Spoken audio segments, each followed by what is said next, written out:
Salam Orxan bəy, xoş gəlmisiniz. İlk sualımızdan başlayaq. Sizin B planınız nədir? Ümumiyyətlə mənə görə insanların planları B planı, C planı olmağından əlavə əsas məqsəd hədəflər olmalıdır. Yəni biz öz hədəfimizə uyğun şəkildə alternativlər düşünməliyik. Tutaq ki, məşğul olduğumuz bir biznes var. Orada uğursuz olsaq hansı işləri görə bilərik və yaxud karyeramızda bir yol çizmişik. Bu yolda hər hansı bir maneə çıxdıqda hansı addımlar atmalıyıq. Mənə görə B planı əlavə hazırki dövrdə dövrə uyğun olaraq rəqəmsallaşmağa uyğun şəkildə bir biznes yaratmaqdır. Orxan bəy, ilk akademiyini yaratmaq ideyası necə yarandı? İlk addımları atanda ən böyük çətinlik nə idi? İlk akademiya mənim bazarda müşahidə etdiyim boşluq nəticəsində yarandı. Belə ki, yanaşmam belədir ki, bir bazarda markalaşmış bir şirkət yoxdursa, insanların ağlına çoxluqla həmin xidmət haqqında sual verdikdə eyni şirkət gəlmirsə, demək ki, bu sektorda biznes qurub çox sürətli inkişaf eləmək olar. Bizim İnk Akademiyini yaratdığımız vaxtda da həmin sektorda ingilis dili tədrisində markalaşmış bir şirkət yox idi. Bir çox şirkətə marketinq konsultasiyası vermisiniz.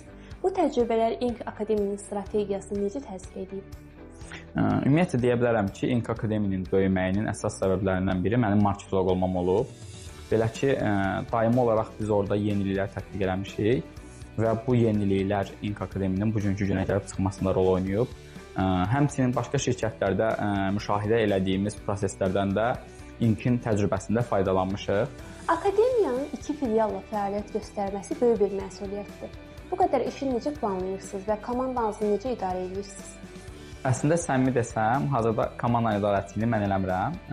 Bizim komandada icraçı direktoru var və digər əməkdaşlarla işin koordinasiyası, filialların, müəllimlərin, proseslərin əsas koordinasiyası onun üzərindədir. Mən sadəcə strateji məsələlər olduqda, hər hansı strateji və böyük problem olduqda müdaxilə edirəm.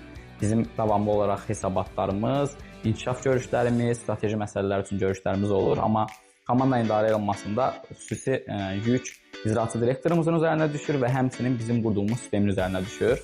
Gənclərlə işləmək sizə nə öyrədir? İlk akademiyaya müraciət edən tələbələrdə ən çox hansı problemləri müşahidə edirsiniz? Gənclərlə işləmək mənə əsas öyrətdiyi şeylərdən biri indiki gənclərin inkişafa meyilli olmasıdır, tələbkar olmalarıdır. Gənclər çalışırlar ki, həqiqətən böyük uğurlar əldə eləsinlər, amma bunun paralelində biz gənclərlə işlədiyimiz dövrdə müşahidələrimiz göstərir ki, onlar həm də tənbəldirlər. Onlar hər şeyi asan əldə eləməyə çalışırlar və biz bunun timsalında öyrəndiyimiz, dərs çıxardığımız nöqtələr budur ki, biz onlara hər şeyin açıqlaması ilə və ən rahat formada verməliyik ki, onlar bunu anlasınlar və onların istəklərinə uyğun olsun. Çox sağ olun Orxan bəy, suallarımızı cavablandırdığınız üçün təşəkkür edirik. Xoşdur. Verilişiniz haqqında təəssüratlarınız nədir?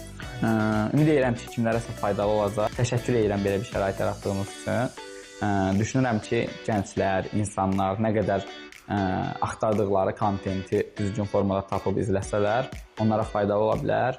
Ümid edirəm ki, buradan da hansısa şəxs bir cümlə belə olsa çox faydalı hissəsini özü üçün götürər və onun həyatında hansısa rol oynayar.